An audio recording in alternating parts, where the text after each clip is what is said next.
Hello learners, in this video we will be learning about tenses and present simple tense to be exact. Tenses simply mean time. It means any activity in the world or the universe is happening in time, and the time can be future, past or present. In grammar also, to translate a sentence in English, to write a sentence in English, there have been certain rules put which we have to use to properly structure our sentence according to time and according to condition of time. A little about myself.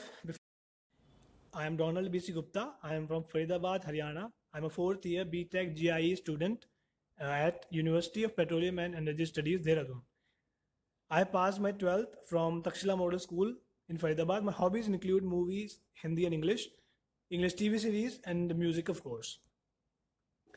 Now let's come to tenses. Tenses are of 3 kinds: present, past or future, and these all tenses are of further 4 types each: simple or indefinite tense, continuous tense, perfect tense or perfect continuous tense.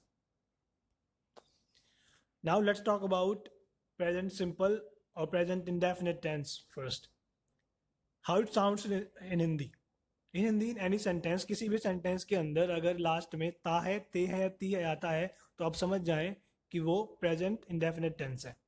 जैसे कि वो school जाता है, वो school नहीं जाता है, वो दिल्ली में रहता है, या वो नहाता है, रोज नहाता है, या वे लोग अमेरिकन हैं, वे लोग अमेरिका में रहते हैं.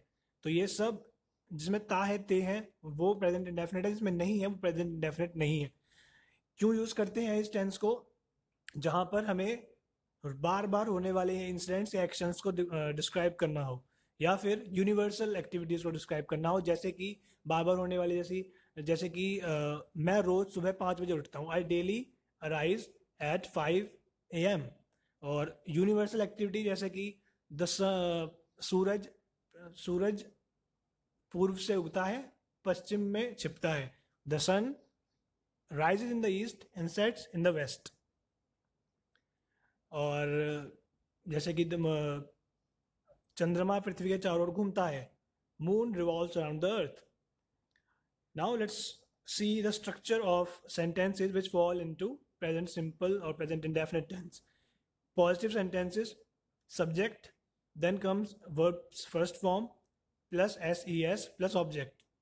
यानी कि इसमें पहले सब्जेक्ट होगा, उसके बाद वर्ब की फर्स्ट फॉर्म यूज करेंगे. उस वर्ब की फर्स्ट फॉर्म में एस या ES लगाते हैं प्लस ऑब्जेक्ट. एस और ES कहाँ लगाते हैं, I will talk to you about letter.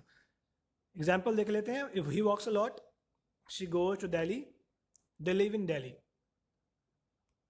Negative sentence, subject plus do does plus not plus verb plus object. Example, he does not walk a lot, she does not go to school, they do not live in Delhi.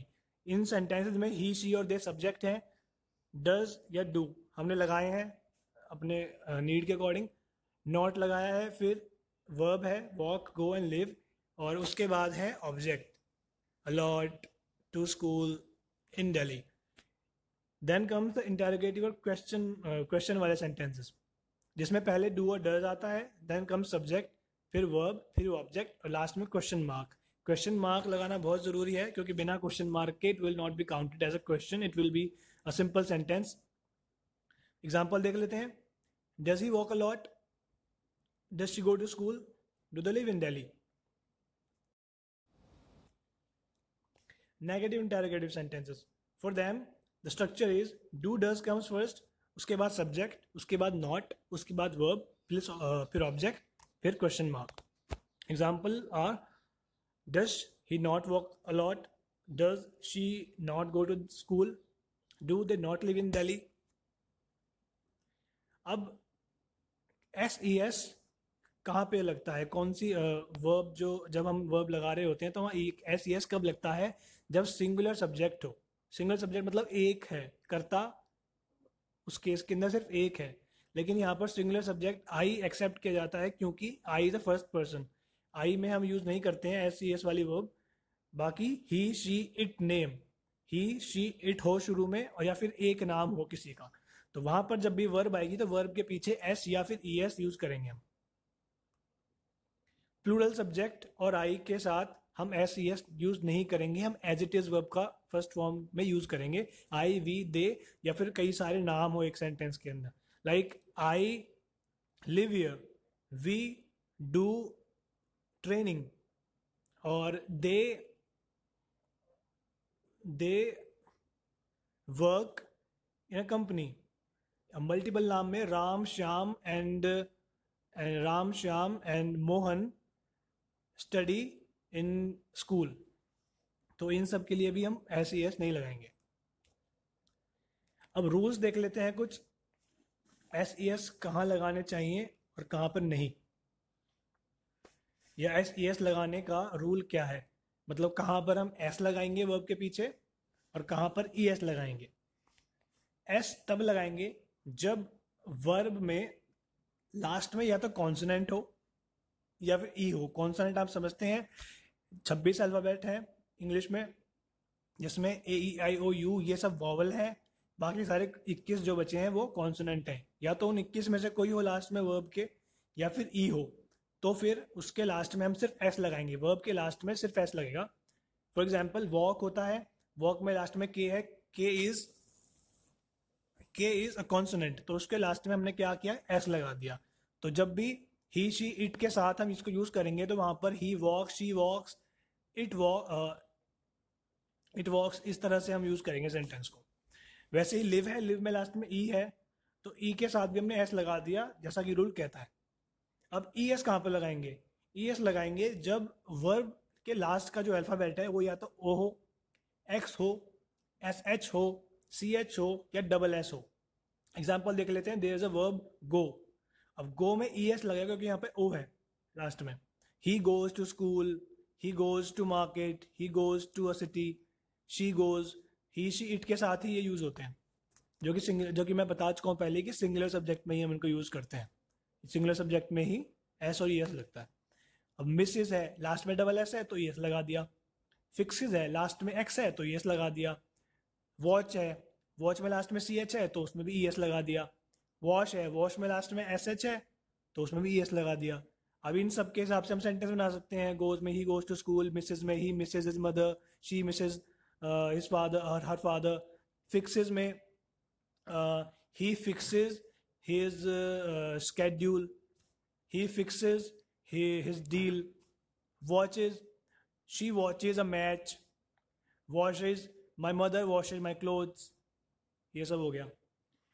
अब एक और unique है, एक exceptional case है जहाँ पर S E S लगते हैं। एक्चुअली दो केस हैं, जिनमें से एक है कि अगर वर्ब के लास्ट में जो लास्ट के दो अल्फाबेट है उसमें कॉन्सोनेंट प्लस वाई हो, कॉन्सोनेंट प्लस वाई हो, तो वर्ब जब यूज होगी ही शी और इट के साथ तो वहां पर ई एस लगेगा।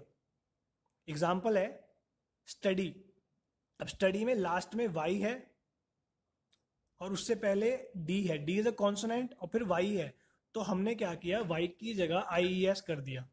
Studies, he studies at night, she studies in the morning, she studies in class, she studies chemistry, she studies physics. Tries है, ट्राई में भी लास्ट में वाई है और आर है, आर इज अ कॉन्सोनेंट। तो ऐसे जहां जितने भी वर्ब्स होंगी उन सब में लास्ट में क्या लगेगा, ई एस लगेगा। आई एस लगता है वैसे, लेकिन ई एस लगेगा। दूसरा केस है वॉवल प्लस वाई का। लास्ट में वाई हो और वाई से पहले वॉवल हो कोई, ए ई आई ओ यू में से कोई हो, तो वहां पर हम सिर्फ वर्ब के लास्ट में एस लगाएंगे, एड एस। Example play. अब प्ले में लास्ट में क्या है, वाई है, उससे पहले ए है, ए इज अ वॉवल, तो यहाँ पे केस क्या बना, वॉवल प्लस वाई। तो फिर लास्ट जब वर्ब को यूज किया जाएगा ही शी और इट के साथ, तो हम इसमें से एस लगाएंगे। He plays football, he plays cricket, she plays badminton. वैसे ही बाइज है, बाय में लास्ट में वाई है, उससे पहले यू है, यू हमें पता है वॉवल है, तो फिर केस बन गया वॉवल प्लस वाई का, तो यहाँ पर लास्ट में सिर्फ एस लगाएंगे। He buys a jacket, she buys a top, और शी बाइज ईयरिंग्स, और ही बाइज कार। इस तरह के सेंटेंसेस में लास्ट में एस लगता है वर्ब में. Thank you so much. It was Donald B.C. Gupta. If you liked it, if you found it useful, do share and recommend. Thank you so much.